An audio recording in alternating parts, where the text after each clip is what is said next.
The Manafort news drew the bigger headlines Monday morning, understandable given his high-profile role at the top of the Trump campaign.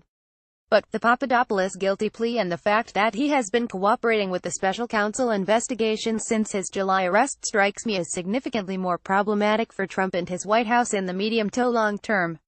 In truth and in fact, however, and as set forth above, defendant Papadopoulos met the professor for the first time on or about March 14, 2016, after defendant Papadopoulos had already learned he would be a foreign policy advisor for the campaign. The professor showed interest in defendant Papadopoulos only after learning of his role on the campaign, and the professor told defendant Papadopoulos about the Russians possessing dirt on then-candidate Clinton in late April 2016, more than a month after defendant Papadopoulos had joined the campaign. So, Papadopoulos copped to lying to the FBI about the timing of his contacts with Russians. In his initial interview in January 2017, Papadopoulos was insistent that he had reached out to his foreign contact, the professor, amazing, before he had formally joined the Trump presidential campaign.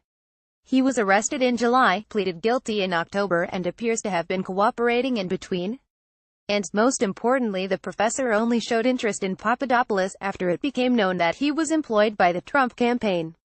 That is a very big deal. The obvious question is why Papadopoulos initially lied to the FBI despite being warned that doing so would have major consequences. Why, if there was nothing to hide about his relationship or attempted relationship with Russian officials, would Papadopoulos feel the need to put himself in serious legal jeopardy by lying about the timing of his conversations with the professor? We don't know the answer to that question. But we do know one reason why Papadopoulos was pursuing the relationship with the Russians: he believed they had dirt on Hillary Clinton. This, again from Papadopoulos' plea agreement, makes that plain. On or about April 26, 2016, defendant Papadopoulos met the professor for breakfast at a London hotel. During this meeting, the professor told defendant Papadopoulos that he had just returned from a trip to Moscow where he had met with high-level Russian government officials. The professor told defendant Papadopoulos that on that trip the professor learned that the Russians had obtained dirt on then-candidate Clinton. The professor told defendant Papadopoulos, as defendant Papadopoulos later described to the FBI, that the Russians have dirt on her. The Russians had emails of Clinton. They have thousands of emails. The broad goal of the Russian contact with Papadopoulos was to get Trump to visit Russia during the campaign, a visit where he would huddle with Russian officials and maybe even meet with Russian President Vladimir Putin.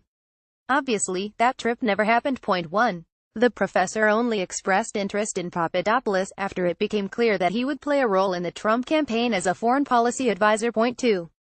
Papadopoulos lied about the timing of his interactions with the professor. Those lies were aimed at suggesting the interactions came before Papadopoulos was an advisor to the Trump campaign. But, in fact, those interactions were because Papadopoulos worked for Trump, not in spite of them. 3.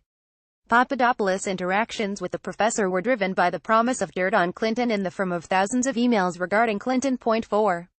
Papadopoulos seems to have been cooperating with special counsel Robert Mueller's investigation since July.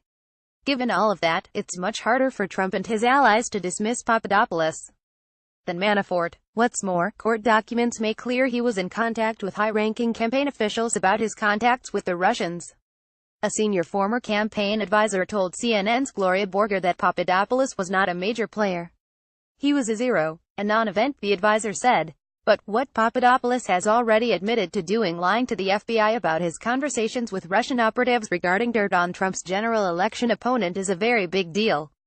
A bigger deal in terms of the investigation into Russia's attempted meddling in the election and allegations of collusion than the dozen counts laid out in the Manafort indictment. And the day is still young.